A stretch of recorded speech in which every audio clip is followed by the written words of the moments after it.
ایک بادشاہ کا واقعہ لکھا ہے علامہ شامی نے، خلیفہ کا سچا واقعہ، کہ انہوں نے ایک مفتی صاحب کو بلایا سرکاری دربار میں، کچھ مسائل پوچھے بادشاہ نے کہ میری یہ وراثت ہے، میں مر جاؤں گا تو کس کو کتنا حصہ ملے گا؟ تو انہوں نے بتایا کہ فلاں کو اتنا حصہ ملے گا بشرطے کہ یہ بھی نہ ہو، یہ بھی نہ ہو، یہ بھی نہ ہو، یہ بھی نہ ہو، فلاں کو اتنا حصہ ملے گا بشرطے کہ اتنا لگا دیا نا۔ اس نے کہا بھائی یا تو وہ شرطیں مجھے بتا دے ٹھیک ہے نا، یا یہ شرطیں ہٹا دو یہاں سے۔ تو وراثت کے مسائل میں بھی بعض دفعہ بڑی پیچیدگی ہو جاتی ہے۔ تو ٹیچنگ جو ہے نا، دیکھو نبی صلی اللہ علیہ وسلم کا جو انداز تعلیم تھا، عرب کے بدوؤں کو اتنا اٹریکٹ کیا وہ، کہ آپ نے ان کو نہ صرف یہ کہ ایجوکیشن دی بلکہ معلم بنا دیا صحابہ کرام کو، ایسے طریقے سے سکھایا ہے۔ وہ کوئی فارمولے نہیں بتائے جیسے ہم کیلکولیشن کر کے ایک ایک چیز بتا رہے ہوتے ہیں نا، ایسا نہیں ہے۔ بہت مثالیں کتنی سادہ دی ہیں آپ صلی اللہ علیہ وسلم۔ قرآن کی مثالیں دیکھو، او کظلمات فی بحر اللجی یغشاہ موج من فوقہ موج من فوقہ سحاب، فرمایا جس کے پاس اسلام نہیں ہے وہ اندھیروں میں ہے۔ کیسی پیاری مثال دی۔ اس کی مثال اس شخص کی ہے جو سمندر کی تہ میں ہو، جس کے اوپر سمندر کا اندھیرا اور لہروں کا اندھیرا، لہر پہ لہر چڑھی ہوئی ہے، رات کا اندھیرا، ظلمات بعضھا فوق بعض، اندھیروں پہ اندھیرے چڑھے ہوئے ہیں۔ حالانکہ اندھیرا اندھیرے پہ سوار نہیں ہو سکتا۔ اب کوئی فلسفی آگے بولے اندھیرا تو انرجی بھی نہیں ہے، لائٹ تو پھر بھی انرجی میں آتی ہے نا، اندھیرا تو کوئی چیز ہی نہیں ہے، تو وہ ایک کے اوپر چڑھے گا کیسے؟ ارے بھائی کوئی چیز ہو نا جو اس کے اوپر، یہ تو مثال ہی غلط ہے، اندھیرے اندھیروں پہ چڑھے ہوئے ہیں۔ لیکن جس کو سمجھانا تھا ان کی سمجھ میں آ گیا، کیونکہ جب کوئی چیز کسی کے اوپر ہوتی ہے پھر اوپر تو وہ بہت مضبوط ہو جاتی ہے۔ تو اللہ فرماتے ہیں ظلمات بعضھا فوق بعض، اندھیرے ہیں جو ایک دوسرے کے اوپر چڑھے ہوئے ہیں، تہیں لگی ہوئی اندھیروں کی، اور وہ اندھیروں کی تہوں کا پوٹلا رکھ کے اس کے سر پہ رکھ دیا ہم نے، گھپ اندھیرے میں۔ اذا اخرج یدہ، جب وہ اپنا ہاتھ نکالتا ہے دیکھنے کے لیے، لم یکد یراہا، دیکھنا تو دور کی بات، قرآن کے الفاظ ہیں۔ لم یکد کا مطلب ہے کہ امپاسبل، ممکن ہی نہیں ہے کہ اس کو دیکھ لے۔ ہم ہوتے تو ہم مثال دیتے کہ جب اپنا ہاتھ نکالتا ہے دیکھنے کے لیے تو دیکھ نہیں سکتا، نہ قرآن نے کہا یہ سمجھا، اس سے سمجھ میں تھوڑی آئے گی بات۔ لم یکد یراہا، دیکھنا ممکن ہے ہی نہیں۔ ہاتھ کی مثال کیوں دی ہے؟ اس لیے کہ ہاتھ کو دور اور قریب کیا جا سکتا ہے۔ آپ کی دور کی نظر کمزور ہے، قریب کر لیں، قریب کی نظر کمزور ہے، دور کر لیں۔ تبھی دیکھو جو کتاب پڑھ رہے ہوتے ہیں کبھی یوں کر رہے ہوتے ہیں، کبھی یوں لے کر آ رہے ہوتے ہیں، جہاں حرف سمجھ میں آنا شروع وہی روک دو اس کو، ہے نا ایسے۔ تو اللہ فرماتے ہیں ہاتھ سجائی نہیں دیتا۔ تو جس کے پاس اسلام نہیں ہے وہ اندھیروں میں بھٹک رہا ہے، اسے پتہ ہی نہیں کہ سیدھا راستہ کیا ہے اور غلط راستہ کیا ہے۔ یہ غیر مسلم ہے نا، ان بیچاروں کی ساری زندگی صحیح اور غلط کو ڈیفائن کرنے میں نکل جاتی ہے، یہی نہیں پتہ چلتا صحیح کیا ہے، اور بھائی غلط سے بچنا ہے، صحیح پہ چلنا ہے، یہی ہے نا سیدھا راستہ۔ تو میں کہتا ہوں میرا چیلنج ہے، کسی بھی ایسے شخص کو لاؤ جو اسلام کو نہیں مانتا، میرے سامنے بٹھاؤ یا مجھے اس کے سامنے بٹھاؤ، میں اس سے بولوں گا تو صحیح کی کو ڈیفائن کر کے بتا دے کہ صحیح کہتے کس کو ہیں۔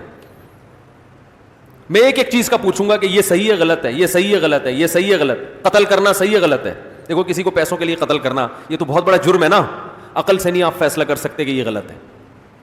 ابھی میں نے ایک ڈاکومنٹری دیکھ رہا تھا، اس میں شہد کے چھتے پہ ایک گورا چڑھا ہوا، وہ پہاڑ کے اوپر نا اتنا بڑا مکھیوں کا چھتا، وہ اس نے کیا کیا ہے، وہ اپنا لباس پہن کے وہ چھرے سے نا ساری مکھیوں کو گرایا، وہ مکھیاں اس پہ چپک رہی ہیں، دھوئیں سے مار رہا ہے کہ مختلف، اور وہ سارا چھتا لے کے پتلی گلی سے نکل لیا۔ اس میں نیچے کمنٹس کہ یہ بہت ظلم ہے مکھیوں کے ساتھ۔ یہ مکھیوں کے ساتھ کیا ہے، کتنی محنت سے پہاڑوں پہ انہوں نے بنایا، اور وہ چھوڑنی نہیں ہے، وہ چھتے سے اتنا عشق ان کو، جیسے مالک مکان پرانے کرایہ دار کو گھر سے نکال دے، بلکہ مکھیوں کا تو یہ جذبہ ہوتا ہے جیسے کرایہ دار مالک مکان کو نکال رہا ہو۔ اصل تو مالک مکان مکھیاں تھی نا، کرایہ دار کی کیا حالت ہوتی ہے اگر مالک مکان ہی کو نکال دیا جائے تو اس کی کیا حالت ہوگی؟ تو مالک مکان مکھیاں تھیں یا ہم تھے؟ بولنا پڑے گا بھائی، مالک مکان کون ہے؟ وہ تو مکھیاں ہیں، اور انہوں نے کنسٹرکشن کا کام خود کیا تھا، میں نے اپنے ہاتھوں سے بنایا، لوگ فخر کر رہے ہوتے ہیں نا یہ گھر میں نے اپنے ہاتھوں سے بنایا، تو مکھیوں نے تو واقعتاً اپنے ہاتھوں سے بنایا ہوتا ہے۔ اتنی محنت مکھی نے کی ہے, ہم اور آپ اپنا گھر بنانے میں اتنی محنت نہیں کرتے. نہ صرف اس کے گھر پہ قبضہ کرتے ہیں بلکہ اس کے سارے اثاثے ضبط کر لیتے ہیں. وہ بیچاری بے یار و مددگار پھر رہی ہوتی. تو نیچے لوگوں کے کمنٹس تھے گوروں کے, رانگ, وہ جو انگلش میں کر رہے ہوتے ہیں, اور افسوسناک اس طرح کے نا. تو کسی گورے نے نیچے کمنٹ کیے ہوئے تھے کہ اس کا مفہوم بتا رہا ہوں کہ نہیں یہ افسوسناک اس لیے نہیں ہے, ایکچولی ہم بھی تو یہ مچھلیاں بھی تو ہم شکار کرتے ہیں نا کانٹے کے ذریعے, تو وہ بھی تو ہم کھاتے ہیں, تو جب اس پہ ترس نہیں آتا تو اس پہ کیوں آ رہا ہے. حالانکہ یہ جواب غلط ہے. اس کا یہ جواب اس لیے غلط ہے کہ پھر ان پہ بھی ترس آنا چاہیے. بھائی وہ بھی غلط کر رہے ہو, ان مچھلیوں سے کانٹا لگا کے ان کو گھسیٹ کے جان کیوں لے رہے ہو بھائی ان کی. ویجیٹیرین جو ہے وہ یہی تو کہتا ہے, ارے جو سبزی کھاتے ہیں یار, ایک تو رمضان کے بعد پتہ نہیں کیا ہو گیا آپ لوگوں کو, بہت ہی ڈھیلے لگ رہے ہو. جو سبزی کھاتے ہیں, جو سبزی خور لوگ ہیں, ان کی دلیل یہی ہے نا کہ ان جانوروں کو بھی زندہ رہنے کا حق ہے. آپ کیسے ان کو کھاتے ہو؟ آپ کے پاس اللہ کی قسم کوئی دلیل نہیں ہے کہ شہد کی مکھی چھتا بنائے اور آپ اسے دھواں دے کے مار دو اور سارا شہد ہڑپ کر جاؤ, بیچو بھی, وہ بیچاری پھر دوسرا گھر تلاش کر رہی. آپ کے پاس کوئی دلیل نہیں ہے اس عمل کے جائز ہونے کی کہ بھینس سے ساری زندگی دودھ نکالو, جب اس کی ہڈیاں چوس لی آپ نے اور وہ بیچاری بوڑھی ہو گئی, اب خدمت کے قابل نہیں رہی, تو اس کی سیوا کرنی چاہیے تھی, اس کو دعائیں لینی چاہیے تھی. اس بڑھاپے میں آپ نے فوراً کاٹ کے اس کے چپلی کباب بنا کے پبلک کو کھلانا شروع کر دی. ساری زندگی خدمت کا یہ صلہ دیا آپ. ماں اتنا دودھ نہیں پلاتی جتنا آج کل, تو مائیں نے ویسے بھی چھوڑ دیا ہے, بھینس ہی کا چل رہا ہے. تو اتنا دودھ, حشر کیا ہوتا ہے اس کے ساتھ. تو وہ نیچے گورے نے یہ کمنٹ کیے ہوئے تھے. حقیقت ہے کہ آپ یہ فیصلہ نہیں کر سکتے اگر مذہب کو نکال دو گے درمیان سے کہ یہ ہم صحیح کر رہے ہیں یا غلط کر. اور اسی بیس پہ جو ظالم لوگ ہوتے ہیں وہ انسانوں کا خون بھی اسی بیس پہ چوستے ہیں. وہ اپنے ضمیر کو مطمئن کرتے ہیں کہ یار جنگل میں جو طاقتور ہوتا ہے وہ کمزور کو کھاتا ہے. اس کا مطلب نیچر کا سسٹم ہی یہی ہے کہ زندہ رہنے کا حق صرف کس کو ہے؟ طاقتور کو. یہ جو ہٹلر تھا جس نے پوری دنیا پہ قبضہ کرنے کا پروگرام بنایا تھا, اس کے کیا اصول تھے؟ یہی تو تھے بھائی طاقتور ہے وہ حکومت کرے گا. یہ کسی دوسرے ملک پہ کس بیس پہ قبضہ کر رہا تھا؟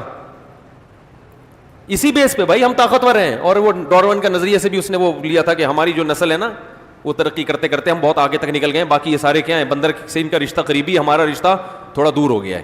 یعنی بندر جو کنورٹ ہوا ہے نا انسان میں, تو ہم لوگ کنورٹ ہو کے بہت آگے جا چکے ہیں. یہ ابھی پیچھے دوسری قومیں ابھی پیچھے آ رہی ہیں ہمارے, تو ہم زیادہ اشرف المخلوقات ہیں. تو ہر ایک کے پاس دلائل ہیں, اور ہومو سیکس کے دلائل بھی ہیں ان کے پاس. اس کو بھی حلال کر دیا ان لوگوں نے, زنا کو بھی حلال کر دیا ان لوگوں نے. یہی چرس جو ہے اینٹی ڈپریشن کا نام دے دو اس کو, اور ٹیبلٹ بنا کے پبلک کو کھلانا شروع کر دو. یہ نہ صرف جائز بلکہ باعث ثواب بن جائے گی. سمجھ رہے ہیں نا؟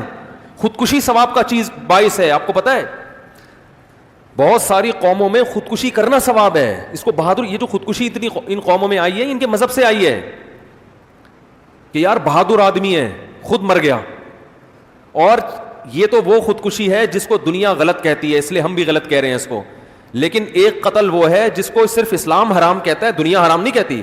آپ کو پتا ہے یورپ میں, امریکہ میں جو پیشنٹ زندگی سے مایوس ہو جائیں ان کو یہ الاؤ ہے کہ وہ ڈاکٹر کو کہہ کے اپنے آپ کو مروا سکتے ہیں, اور ڈاکٹر کے لیے ان کا قتل کیا ہو جاتا ہے؟ بولو نا بھائی, اجازت ہے. وہ پیپر لکھ, ڈاکٹر کہہ دیتا ہے اس کے بچنے کی امید نہیں ہے, تو وہ ڈاکٹر کو یہ لیٹر لکھ کے دے دیتے ہیں کہ آپ مجھے مار دیں. ڈاکٹر مار دیتا ہے. ڈاکٹر ڈیتھ کے نام سے ان کے لقب ہوتے ہیں ڈاکٹر. آپ لکھیں یوٹیوب پہ ڈاکٹر ڈیتھ, ایسے ڈاکٹر آ جائیں گے. اور حقیقت ہے یہ. وجہ کیا ہے کہ عقل یہ کہتی ہے کہ یار جب ایک آدمی کو زندہ رہنے میں تکلیف کے علاوہ کچھ بھی حاصل نہیں ہو رہا تو وہ مر گیا تو سکون مل گیا نا, تو عقل کے لحاظ سے تو ٹھیک ہے.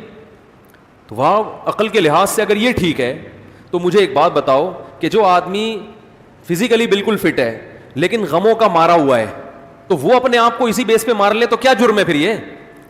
ارے مسئلہ تو غم کا ہے نا, تکلیف کا ہے. تکلیف صرف جسمانی تھوڑی ہوتی ہے, مینٹلی بھی تو بہت سے لوگ اپسیٹ ہوتے ہیں نا, بلکہ بہت سے لنگڑے لولے سروائیو کر جاتے ہیں, ناکام عشق والے سروائیو نہیں کر پاتے, وہ زیادہ بڑے پاگل ہو جاتے ہیں. تو اگر کسی کا عشق ناکام ہو گیا اور اس نے ڈاکٹر کو کہا مجھے گولی مار دے, ڈاکٹر نہیں مار رہا تو اس نے خود ہی اٹھ کے چھلانگ لگا لی, تو کیا ہے اس میں؟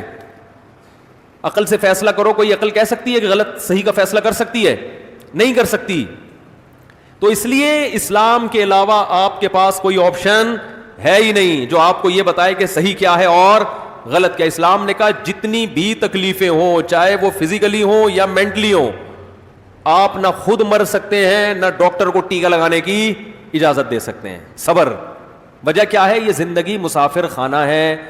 یہ بیکار نہیں ہے کہ اب آپ کچھ کرنے کے قابل نہیں رہے تو آپ مار دیں اپنے آپ کو. نہ نہ نہ، آپ صبر کرنے کے قابل ہیں. یہ عبادت ابھی ہوگی. اب آپ صبر کا ثواب حاصل کریں. حتیٰ کہ آپ نماز روزے کے قابل بھی نہیں رہے نا، کچھ بھی نہیں، صبر کے قابل ہیں. بس آپ پڑھے رہیں اور آپ بولیں میرے مقدر میں یہی ہے. یہ صبر، یہ بھی ایک آزمائش ہے. اور اللہ نے ہمیں کس کے لیے پیدا کیا؟ آزمائش کے لیے پیدا کیا.